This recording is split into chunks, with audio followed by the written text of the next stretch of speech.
Good morning student. आज हम अपना पाठ 5 उपवन से बातचीत शुरू करेंगे।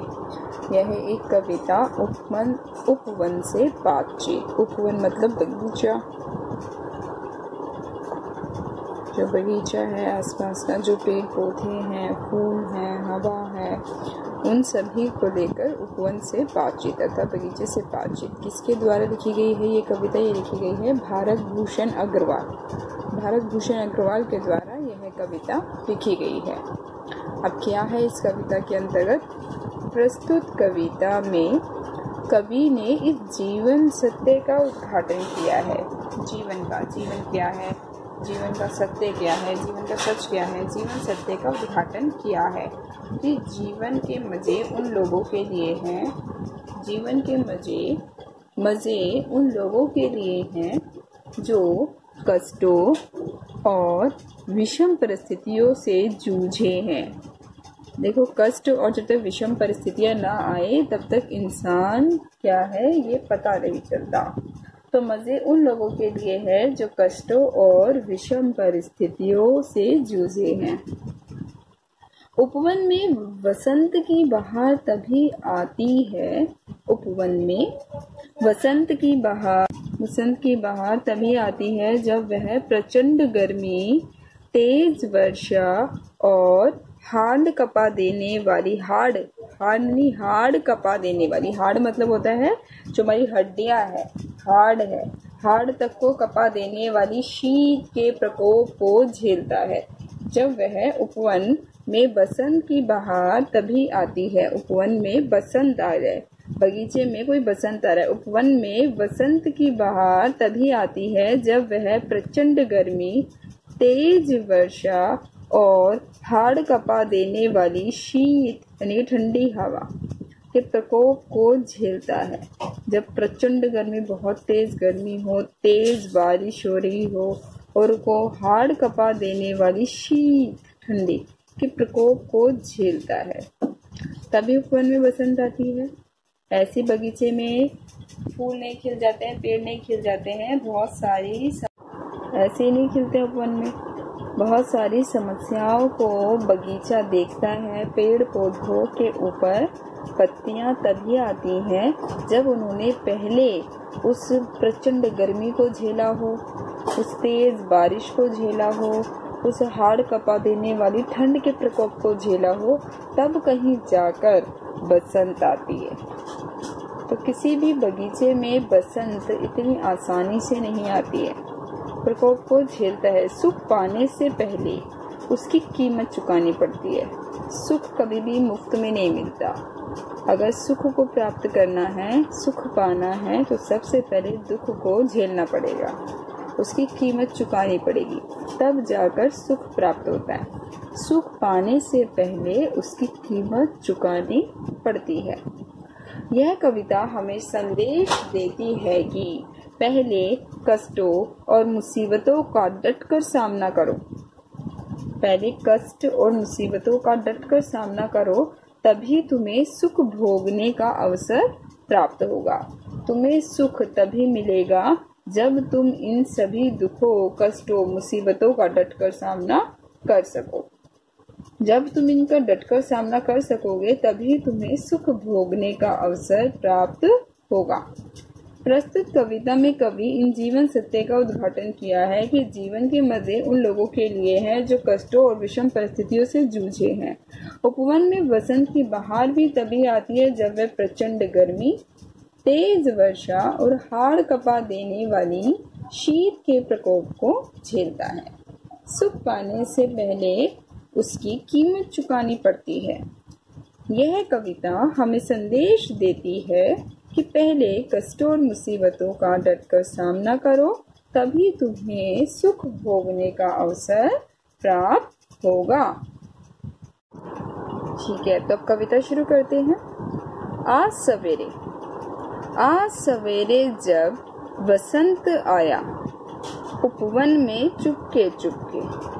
आज सवेरे जब वसंत आया उपवन में चुपके चुपके, कानों ही कानों मैंने उससे पूछा, आज सुबह जब वसंत आया, मतलब पेड़ों पर अब वसंत आ गया है, तो कह रहे हैं कवि भारत भूषण जी कह रहे हैं, मैंने उस उपवन से धीरे से चुपके से कानों कानों में पूछा, मित्र पा गए तुम तो अपने यौवन का उल्लास दोबारा?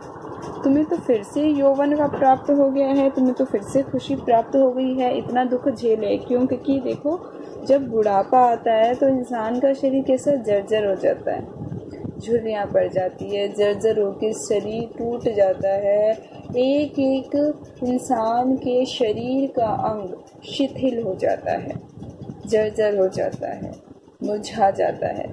उसी प्रकार से जिस प्रकार से वह पेड़ है, उसी प्रकार से मनुष्य के अंग भी हो जाते हैं। और अब क्या कह रहा है कवि कि तुमने वापस दोबारा से इस वसंत को प्राप्त कर लिया है, यौवन प्राप्त कर लिया है, यानी कि जवानी प्राप्त कर ली है, तुम फिर से नए हो गए हो। गमक उठे फिर प्राण तुम्हारे अंदर फिर से क्या आ गए? प्राण आ गए हैं, जान आ गई है। गमक उठे,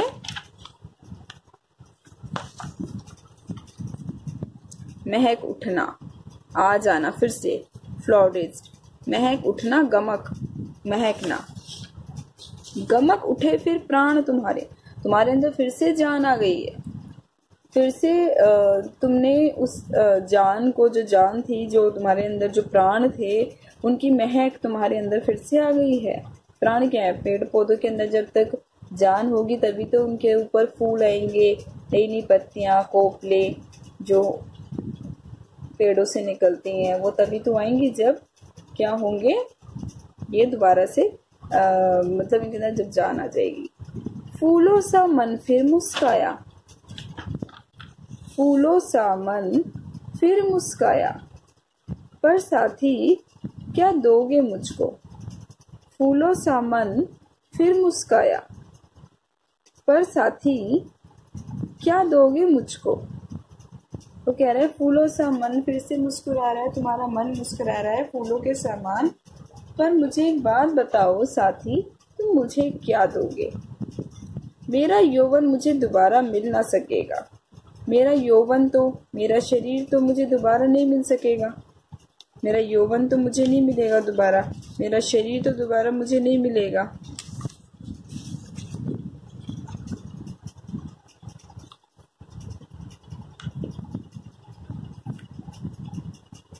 सरसों की उंगलियां हिलाकर संकेतों में वह यूं बोला। सरसों की उंगलियां हिलाकर, यानी कि जो सरसों उग रही थी उसको, जो सबसे ऊपर जो उसकी कलियां निकली हुई हैं सरसों की, उनको हिलाकर संकेतों में, इशारों में वह कुछ यूं बोला। मेरे भाई, मुंह से नहीं बोल रहे हैं वो पेड़ों से, मतलब मन ही मन वह उनसे पूछ रहा है कि ऐसे कैसे ये निकल गई है सरसों। तो वो उनसे पूछ रहे हैं, मेरे भाई, व्यर्थ प्रकृति के नियमों की, व्यर्थ मतलब बिना किसी कारण के, बेकार में प्रकृति मतलब कुदरत के नियमों की यूं दो ना दुहाई, प्रकृति के नियमों की व्यर्थ में तुम दुहाई मत दो। व्यर्थ मतलब कुदरत है तो कुदरत तो ऐसी चलती है, पहले ये होगा, पहले अगर पतझड़ आ गया है फिर बसंत आएगा, वर्षा ऋतु भी आएगी, पतझड़ भी आएगी, गर्मी भी आएगी, फिर वाकई बसंत आ रहा है। तो तुम ये नियम मत बताओ, ये नियमों का कारण नहीं है। दो ना दुहाई, होड़ ना बांधो तुम यूं मुझसे होड़ मत बांधो, मतलब मेरे साथ कंपटीशन मत करो, मेरे साथ होड़ मत करो, मेरे साथ मत लगो, मेरे साथ तुम ये मत सोचो कि मैं ऐसा कर रहा हूं तो तुम भी ऐसे करो।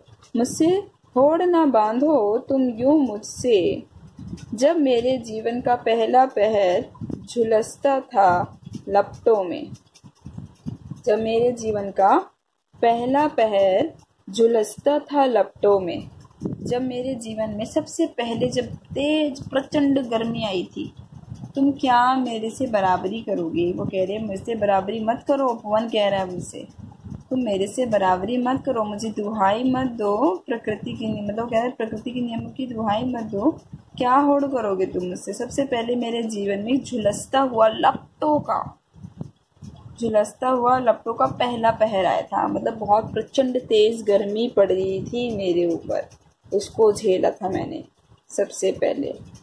तुम बैठे थे बंद उशीर पटों में, उशीर पटों में खसके किवाड़, मतलब जो घास के से आगे जिसमें ठंडे ठंडे जो अंदर ठंडक बनी रहे, वो खसके घास के जो गेट थे उनके अंदर तुम बैठे थे बंद, बंद होके तुम बैठे थे बंद उशीर पटों से घिरकर, यानी कि पट मतलब दरवाजे। ठीक है, तो वो कह रहे हैं जो घास के दरवाजे थे तुम तो उसमें बैठे हुए थे, अर्थात चारों तरफ से, मतलब घर के अंदर बैठना, तो तुम वो उनके लिए उशीर के पट है, तो तुम्हारे लिए तुमने अपने घर में सारी फैसिलिटी अवेलेबल करवा रखी है, तुम उसमें बैठे हुए हो। लेकिन वो पेड़ तो उसी धूप में खड़े हुए हैं, तेज लपटों में झुलस रहे हैं। तुम बैठे थे बंद उशीर पटों से घिरकर, मैं जब, यानी कि जब मैं झुलस रहा था लपटों में, तुम बैठे थे उशीर ठंडे घास के गेटों के अंदर आराम से अपने घरों में बैठे थे। मैं जब वर्षा की बाड़ों में डूब डूब उतर आया था, जब वर्षा हुई थी ना, बारिश हुई थी, वर्षा हुई थी, तो मैं डूब रहा था। बहुत तेज बारिश के बाढ़ आ गई, मानो बाढ़ आ गई थी, तो सारे पेड़ में डूब रहा था उस पे में। उनके अंदर भी जान होती है बेटा, जब बारिश आई है, बाढ़ हो रही है, तो पेड़ों को भी दिक्कत हो रही है, वो भी उस चीज़ों को महसूस कर रहे हैं। जैसे लग रहा था उनका भी दम घुट रहा है, वो डूब रहे थे उसके अंदर, बंद थे। जब मैं वर्षा की बाड़ों में डूब डूब उतर आया था, तुम हंसते थे वाटर प्रूफ कवच को ओढ़े। तुम हंस रहे थे वाटर प्रूफ, जिसमें पानी से बचाने के लिए, तुम्हारे पर बारिश न गिरे, तुम उसको ओढ़ के चल रहे थे, जा रहे थे हम अपने कामों पे हंसते हुए। उस समय पर मैं वर्षा की बाढ़ों को झेल रहा था और तुम वाटर प्रूफ कवच को ओढ़े मुस्कुरा रहे थे। और शीत के पाले में जो बहुत ज़्यादा ठंड पड़ती है, धुंध हो, एकदम पाला पड़ा हुआ हो, शीत के पाले में जब गलकर मेरी देह जम गई। देखा है आपने कितनी पत्तियां खराब हो जाती हैं, बिल्कुल काली काली पत्तियां हो जाती है जब ओस की बूंदें पड़ती हैं, तो पेड़ों की जो पत्तियां होती हैं वो सारी खराब हो जाती है। उसका खराब होने का जो मुख्य कारण होता है वो ये जो पाला पड़ता है, पाला जो पड़ता है, ठंडी हवा जो ओस पड़ती है, वो पेड़ों की पत्तियों को, क्योंकि बहुत ठंड होती है तो ये सहन नहीं कर पाते हैं। तो ये कहने में हमारी देह जम गई थी उस ठंडी हवा के पाले से। शीत के पाले में जब सर्दी के, मतलब सर्दी जो पड़ी थी उसका पाला धुंध में गलकर मेरी देह जम गई थी, तब बिजली के हीटर से हीटर लगाकर तुम सेक रहे थे अपना तन मन। तुम बिजली के हीटर को लगा के, तुमने बिजली का हीटर ऑन किया और तुम उससे सेक रहे थे अपने तन को, अपने मन को। ठीक है, तब बिजली के हीटर से तुम सेक रहे थे अपना तन और मन, खुश हो रहे थे, अपने मन को भी गर्म कर रहे थे। तुम्हें ठंड लगी थी, तुमने अपना शरीर को सेका, तो तुम्हें उससे गर्माहट मिली, तो तुम अपने मन ही मन तुम खुश हो रहे हो। तुम सेक रहे थे अपना तन मन। जिसने झेला नहीं खेल क्या उसने खेला, कह रहा है पे, जिसने इन सब चीज़ों को नहीं झेला, यानी कि जिसने दुखों को नहीं झेला, उसने क्या खेल खेला। दुखों को झेलना तो जीवन में बहुत ज़रूरी है। अगर दुख ही नहीं झेलोगे तो जीवन में क्या देखो। दुख तो झेलना बहुत ज़रूरी है, दुख झेलने के बाद भी तो सुख मिलता है। जिसने झेला नहीं खेल क्या उसने खेला, जो कष्टों से भागा जो कष्टों से भागा दूर हो गया सहज जीवन के क्रम से। जो कष्टों से भाग रहा है, जो दर्द से भाग रहा है, वो दूर हो गया सहज जीवन, जो आसान, जो नॉर्मल जो जीवन है, जो सहज जीवन है, साधारण जो जीवन है। यानी कि जीवन में दुख आएगा तभी सुख आएगा। अगर तुम इस दुख से भाग रहे हो तो तुम्हें सुख नहीं प्राप्त होगा, तो तुम्हें सुख वाला क्रम प्राप्त नहीं होगा। जो कष्टों से भागा दूर हो गया सहज जीवन के क्रम से, उसको दे क्या दान दे हमसे। प्रकृति की है गतिमयता, उसको दे क्या दान प्रकृति की यह गतिमयता। ये है नवबेला। नवबेला जो नई नई बेल निकली है प्रकृति की गति के समान, हम उसे क्या दें? उसको दे क्या दान प्रकृति की यह गतिमयता। यह नवबेला। गतिमयता होती है तेज चाल, प्रकृति की जो तेज चाल चल रही है क्या दान दे हम उसे? उसको दे क्या दान प्रकृति की यह गतिमयता। यह है नवबेला। ये जो नई नई बेल है उसके अनुसार, जो नई बेल है उसके अनुसार गति की, प्रकृति की इस गतिमयता को हम क्या दान दें? पीड़ा के माथे पर ही आनंद तिलक चढ़ता आया है। पीड़ा के माथे पर यानी कि जिसने दुख को झेला है उसी के पास सुख आया है। जिसने दुख को कभी झेला ही नहीं उसको सुख भी प्राप्त नहीं हो सकता। जिस व्यक्ति ने कष्टों को भोग लिया है, जिसने दुखों को भोग लिया है, सुख उसे ही प्राप्त होगा। जिसने कभी दुखों को नहीं झेला उसे सुख प्राप्त नहीं होगा। तो वो यही कह रहा है, पीड़ा के माथे पर आनंद तिलक चढ़ता आया है। पीड़ा के, मुसीबतों के माथे पर, जिसने मुसीबत को झेला है उसी के माथे पर तिलक लगता आया है।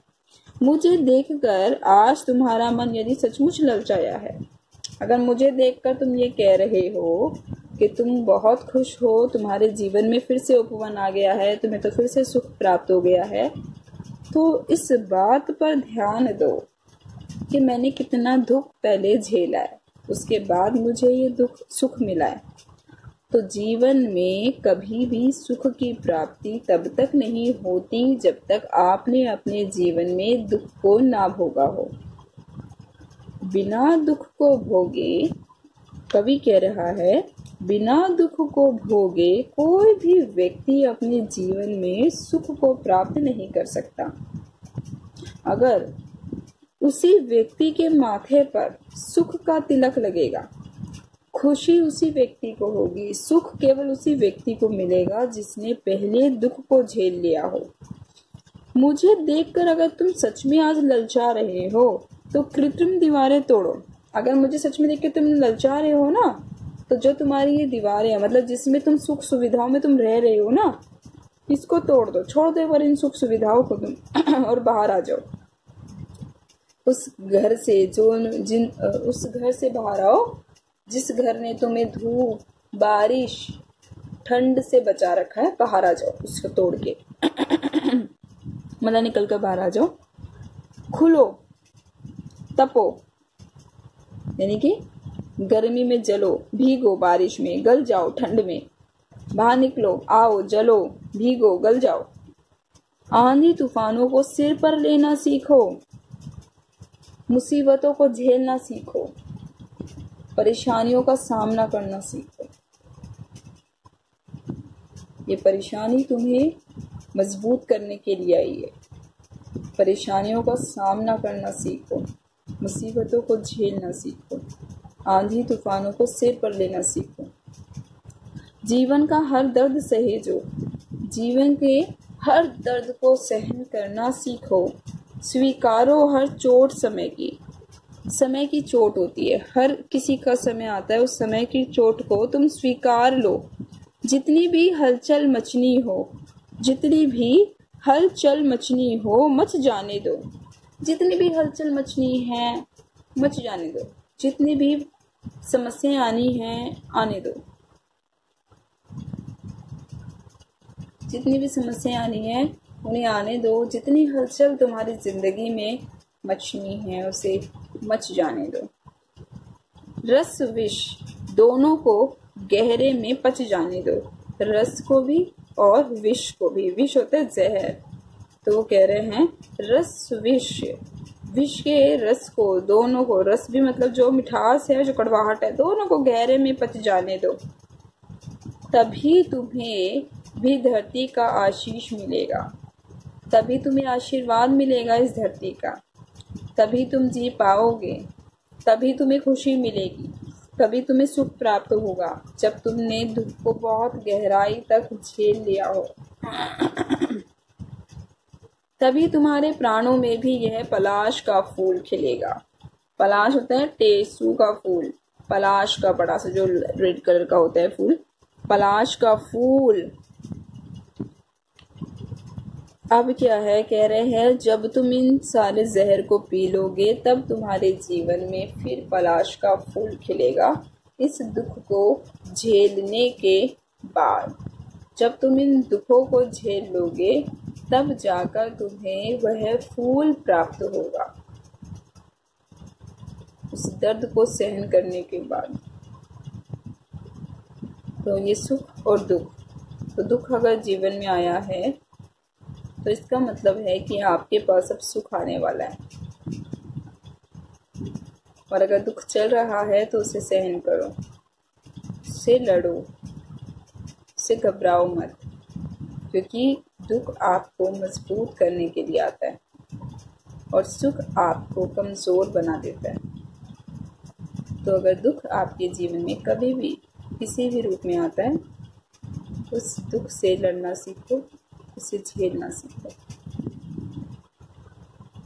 चलिए, ये थी आज की कविता। आप सभी बच्चे क्या करेंगे, शब्द भंडार करेंगे। आज की डेट में सभी बच्चे शब्दार्थ लिखेंगे। आज की डेट डालोगे, पहले शब्दार्थ करोगे, उसके बाद इसके फिर हम प्रश्नोत्तर अगली कक्षा में करेंगे। सही बच्चे, जब प्रश्नोत्तर ये शब्द भंडार कर रहे होते हैं तो साफ साफ नोटबुक कीजिए। और हाँ बेटा, कोई भी बच्चा अपने प्रश्नोत्तर पर्सनली सेंड करने की अभी कोई आवश्यकता नहीं है। केवल हॉलीडे होमवर्क के लिए कहा गया है कि आपका हॉलीडे होमवर्क जो फेयर नोटबुक में आपने किया करने के लिए आपको दिया गया था या बुक में दिया गया था, केवल वो हॉलीडे होमवर्क आपको मुझे पर्सनली सेंड करना था। ये प्रश्नोत्तर आपको पर्सनली सेंड करने के लिए नहीं कहा गया है। तो कृपया करके ध्यान से मैसेज को पढ़ा कीजिए। और अब इस कविता को कम से कम 5 बार आप सभी खुद गाएंगे और समझेंगे। इसको वीडियो को अच्छे से देखिए, दिन में 4 बार देखो, अच्छे से देखो, लेकिन समझना बहुत ज़रूरी है क्योंकि ये कविता आपको जीवन का एक सार सिखा रहा है, एक वो जीवन की सीख दे रहा है जिससे आप अपने जीवन में आगे बढ़ सकोगे, जिससे आप समस्याओं का सामना डट कर सकोगे, जिससे अगर आपके ऊपर कोई दुख का पहाड़ टूट पड़े या दुख कोई आपके जीवन में आए तो आप उसको झेल सको और उससे मजबूत बनकर निकल सको। ठीक है, चलिए तब तक के लिए आप अच्छे से पढ़िए और अपना ध्यान रखिए। धन्यवाद।